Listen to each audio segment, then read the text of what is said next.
So, like so many other people, I have a lot of my mind about the Middle East, how the West are treating the Muslim world, the Middle Eastern world, wrongly, and about what I've been hearing from top experts on the Second Cold War and where the focus should be, especially listening to Niall Ferguson, Mersheimer, John Mersheimer, Ian Bremer, and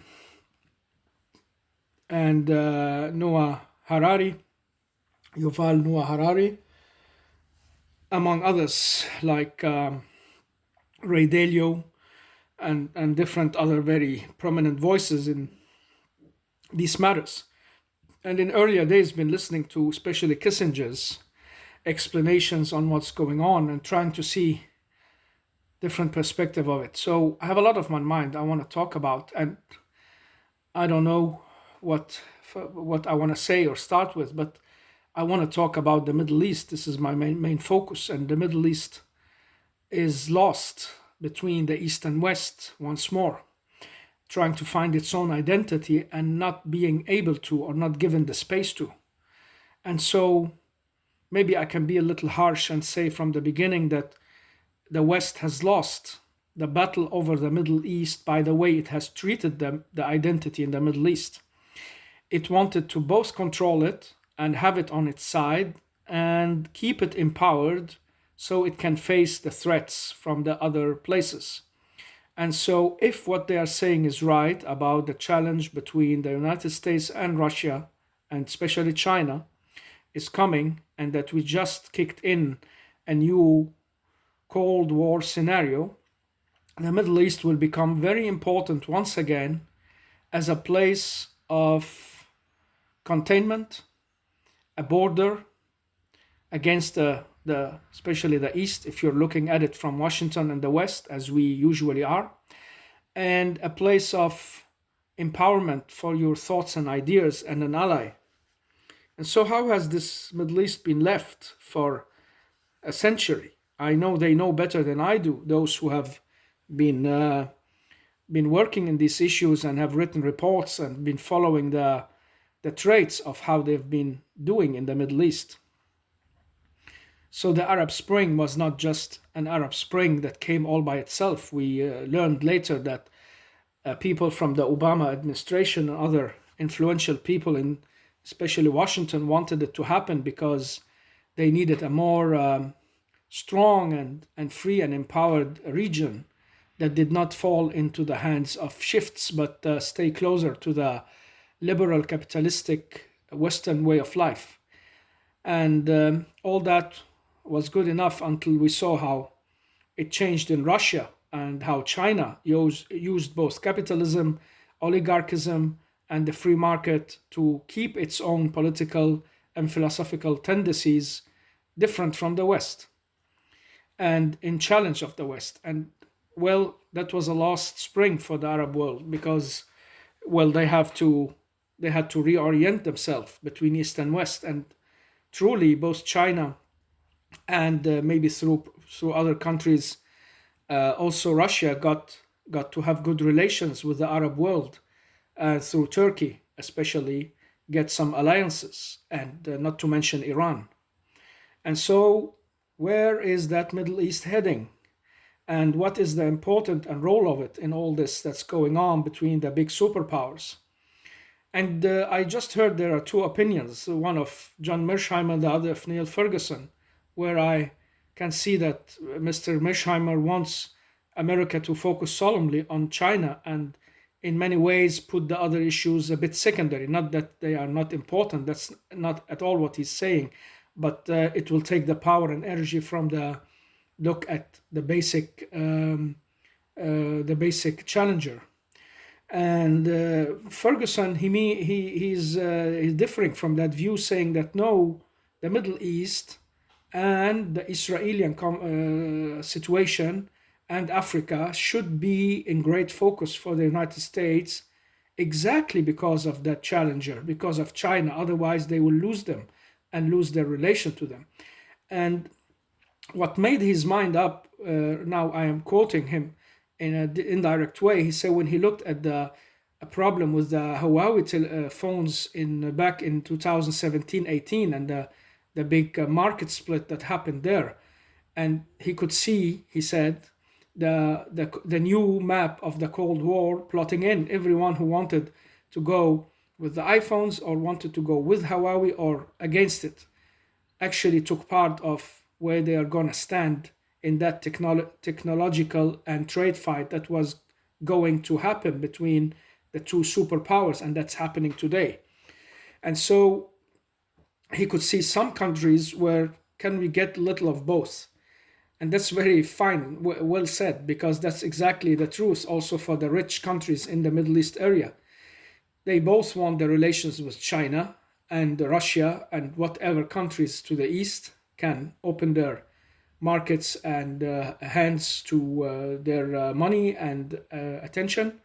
And at the same time, they are under protection of the West and have their sole trade relations, especially with the United States, because of the oil and the other riches.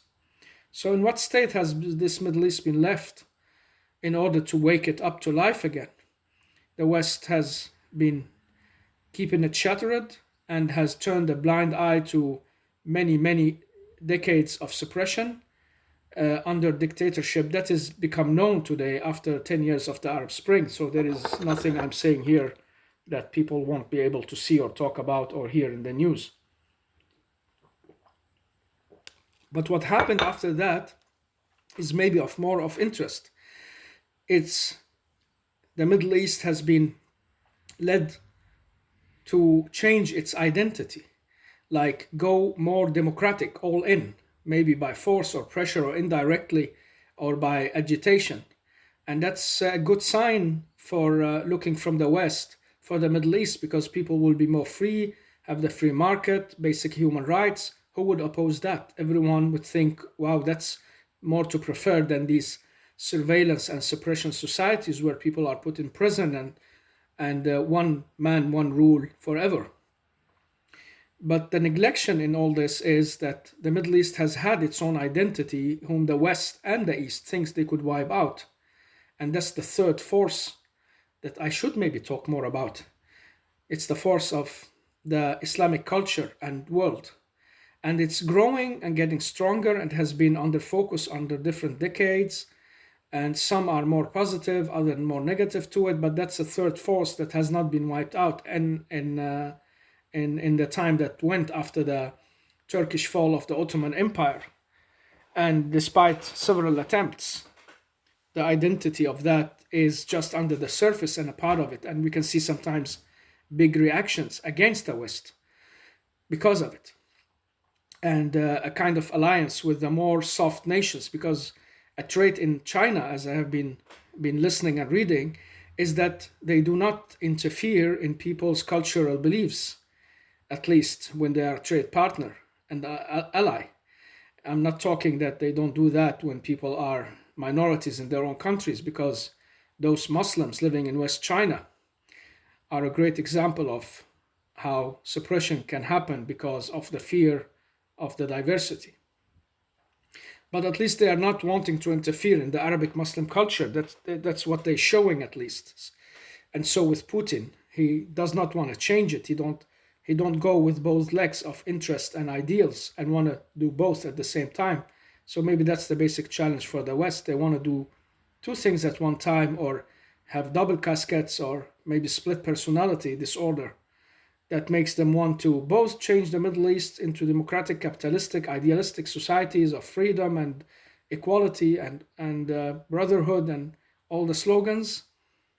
And they believe that that is the right way, and I do so in my heart. This is human rights and equality and free trade, and it has shown it has basic human value and appeal. But at the same time, the West has also been showing, which is very known for people who follow these things and they can talk about them and have exercised them. They're following a path of cynical Machiavellian interests. So sometimes they put aside that casket and that heart and become the blind and deaf in the face of what's happening in the Middle East.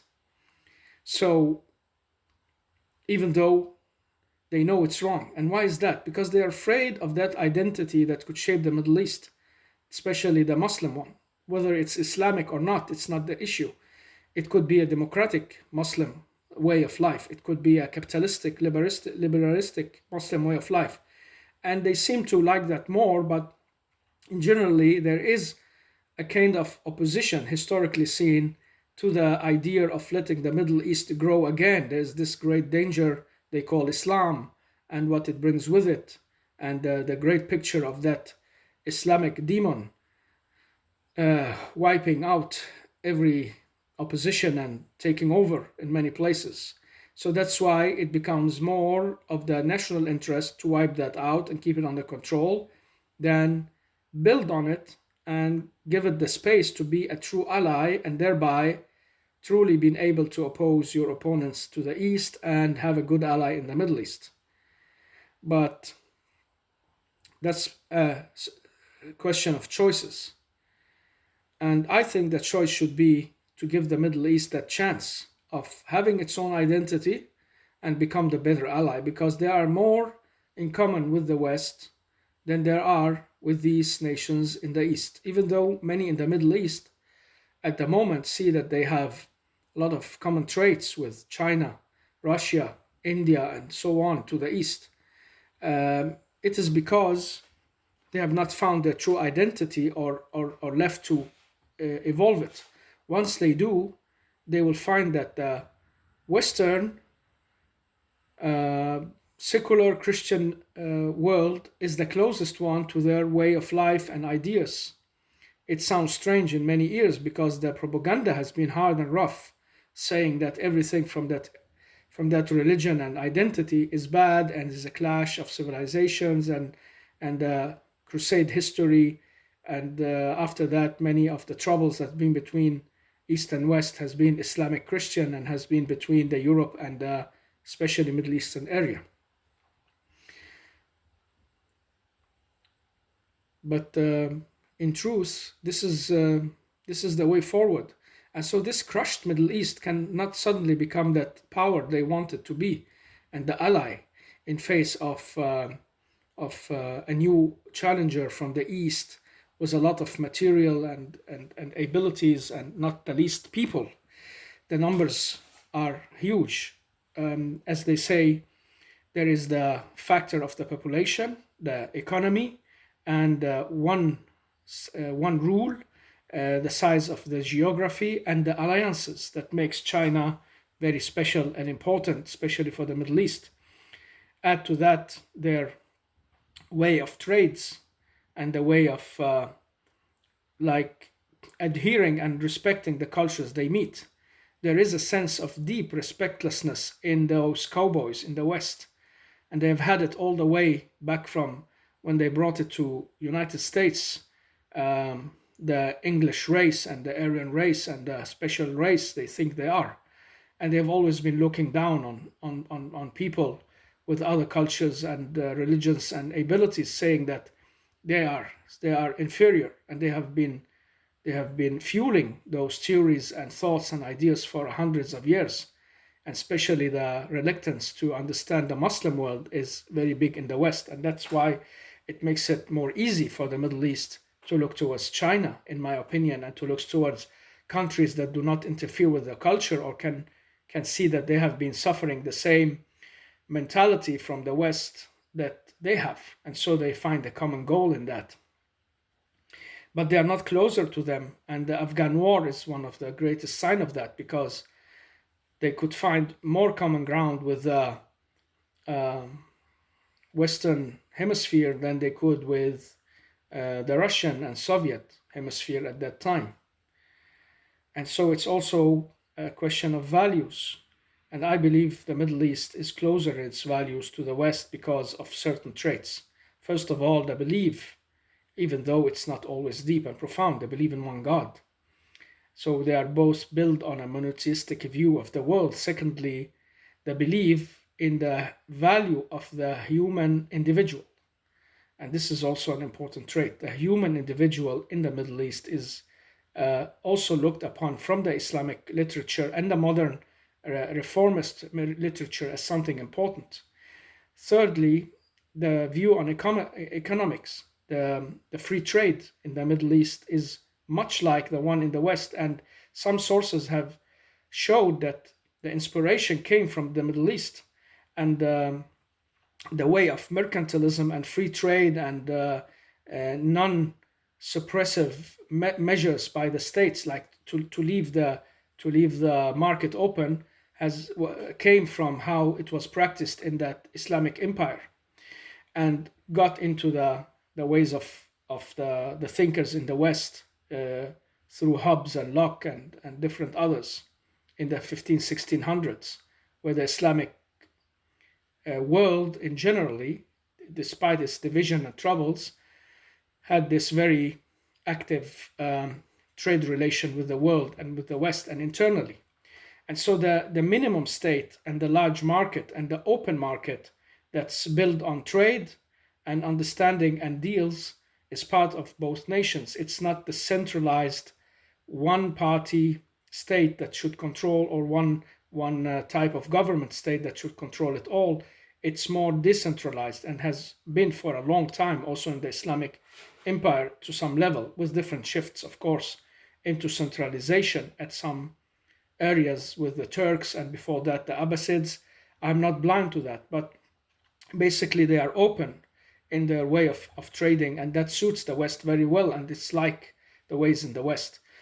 Also, the way of marriage and the look at life and death and the philosophy of being in life as a responsible being to a personal God, and you will go to an afterlife where you're asked about your values. So the idea of values is also very common, not because the East doesn't have values, but they differ in the way they look at the values and their importance and hierarchy. And so there are many commonalities in the values, despite differences as well, especially in modern time, and especially between the secularist way of looking at things and the Islamist way of looking at things. But if you compare it to the values of the Russians and Chinese, that can be in many ways different and maybe not emphasized in the same way as you find in the Old Testament and the Jewish and Christian way of putting up laws for society. And that's another thing that brings them closer together, the values. And then you have the idea of the general law that is not in the hands of that class or elite or ruling class and ruling leaders. It is detached from them. And I know that sounds strange for many Westerners to hear that in the Islamic culture and society there has been this separation, but it has been there. Look closely.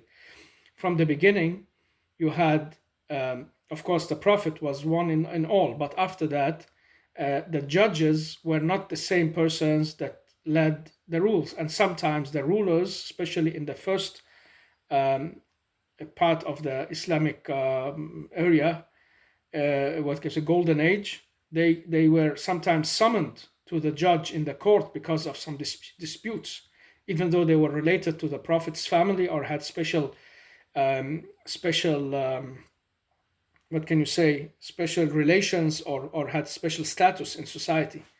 And we see this idea is very profound in the West, even though it's more elaborated because of the Enlightenment age and the shift of power to those areas. But you see also reformation in the Ottoman Empire trying to do the same. So they are not far from each other. And then you have the history that's also very common. The Muslim world has basically been turning west more than east, and they came later into India and China and the eastern coast there than they did in the West. So already from the first century of the Arabic expansion under Islam, they became very close attached and in contact with the West and in challenge with the West as well, with the conflict and wars, but at the same time, it gives an attachment and gives a cultural exchange that doesn't happen in the East until much later. And that's what I mean by historic bonds and relations. And at some points, they have had great clashes, but also great cultural exchanges, while Russia was like was not existing at that old times.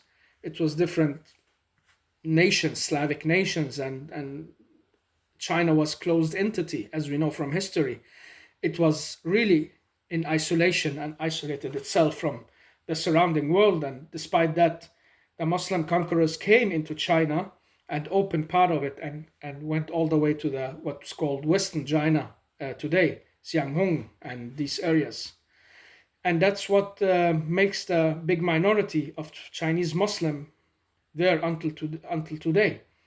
But the trades has been westward, and the exchange of philosophy and thoughts has been westward, and inspiration has been westward because of the philosophy, especially in the second century of the Islamic Golden Age. You got all these translations of Greek and Roman books and philosophy and thinkers, and that's Western, and that's not the Chinese sources.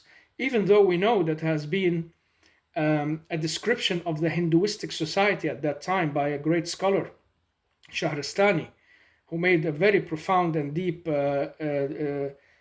what can you say, look into what Hinduism is, and he went there and studied it and learned about it for several years, and it's still a basic book in many places. And also translation of Chinese literature, but I'm not sure. Maybe someone knows much more about it than me, but it seems that it has been limited and not so wide and not so open. It is not the Chinese philosophers and way of thinkers we know more about. It is the Westerners and their ideas. But then, at the same time, there has been, of course, inspiration from those newly opened area in the West, especially the way of life in Hinduism and Buddhism, and the way of meditation and freeing the soul and mind from the detachment of everything, has also been inspired into the Muslim world, into mysticism and different kind of practices that does not feel so Western. And at the same time, that makes us understand that both the Muslim and Christian world at that time were Orthodox, conservative Orthodox. They build on dogmas and basic ideas on how the world is, and the hierarchy of God, man, animals, nature, and man's responsibility for everything on behalf of God, and the contact between human and God as something very, very important and central. So you see, you're not alone as in the Eastern literature with your ways and your gods. It is one God and one way of life and one contact. And that makes it very much similar to each other and challenging as well. Then we have the Jewish culture that has been, I believe, behind the lines very much the bridge between East and West, not the Far East, but the Muslim East and the Western Europe and civilization of the Rome, because they have been living in both, and they have been shifting between both, and they have been in contact with each other in both and exchanging in both. And so they are actually, in a way, also some kind of, what can you say, catalysator, transformer, a kind of bondage between East and between the Europeans and Americans and then the Muslim world. And I think they still are, despite the current very unfortunate situation of this warlike situation with the surroundings that the Jewish have because of the state of Israel and the way it wants to protect itself, and the Arabs' reaction and their hatred for the Jewish became bigger, and Israelis became also aware of that, and it goes on and on in a deep pit. I've talked about that in another video about the psychological traits of the Jewish-Palestinian struggle and war. But if you look afar and away from that, you have seen Arab Jewish people living there for hundreds of centuries and having an effect on society with big names also under the caliphates and under the different dynasties. And the same we can find in the West, where several Jewish literate people became influential, especially after the Enlightenment age. And so there have been there that bond that's very strong because also of the Jewish community. I have no knowledge of the Jewish community in the Far East, but I know they are there. and they can influence society from within, and they have businesses and work in China as well, as I've read in several reports many years ago. But I have no idea how what kind of literature they have moved from there to the Middle East, and you don't need to know everything to give a picture of something. And the picture I'm trying to give is that the Middle East is more attached to the West than they think, but they have destroyed that relation because they do not want to allow the original identity of the Middle East, whether it's called Arabic Islamic or Muslim spiritual Islamic, or it's called democratic Islamic, or it's called, what can you say, secular Muslim. All these combinations are actually not the most important thing right now in this picture. It is that allowing the Middle East to have that combination they see fit and struggle over it without interference. They have been interfering all the time. And that's why turning the blind eye to those they fear most, like when you have several 100,000 of people in prisons because of their political beliefs, that is a non-democratic, non-secular, no good sign for a free world of trade. When you have fragmentation and parties warring each other and fighting because the West see their interest in keeping them that way, or getting access to gold or diamonds or some kind of oil like in South Sudan, then they help them divide and help the two different parties worry each other more and more. And we know that people know that who follow news, and they know the West has some fingers to do in this game. And they say we don't have anything to do with it, but we know that they are influencing things in one or another direction. They are very active, shaping and forming the Middle East as they think they want to do in the Roman Empire. But this is failing and has failed. And now the Middle East is more turned to China and the East, and want to do that once more because, okay, now we realize what's going on. And I remember how disappointed many in the Arab world were when Obama came in 2016, gave a speech in Egypt and the Arab world, and at the same time wanted to strengthen Iran. And they could see, whoa, this guy is playing both parties and double-sided. They didn't like that. They thought he would have his Christian Muslim inheritance more clearly figured out, and that he would somehow give everyone his right proportional. And especially the Arabic Sunni world is by far much greater and larger and more influential than the Persian part. But giving them an overextend of attention and strengthen them on the cost of the Arab world generally, that made a futile situation, and people were very, very disappointed these years after. And so has been the policy. If you go back to Henry Kissinger and the way he talks about the Middle East, if you remember back then, and if you know anything about it, you will see that, oh my God, this is just a playground for these people. And they really don't care about how it goes or comes. They call it realpolitik. But realpolitik is only realpolitik to what they think is interesting and in their interest, and thereby losing that idealistic, moralistic side of it that they want to promote. It's not because I say they have to have it, but they want to promote it, and they want the Middle East to change in some way. But at the same time, very cynical, misusing it. That can't go together. And so things can and will change due to this Cold War too. And the West has to bring the Middle East closer, of course, but not temporarily, not so they can crush them the day after. That won't work, because you won't empower them in a way so they could withstand the pressure from the East.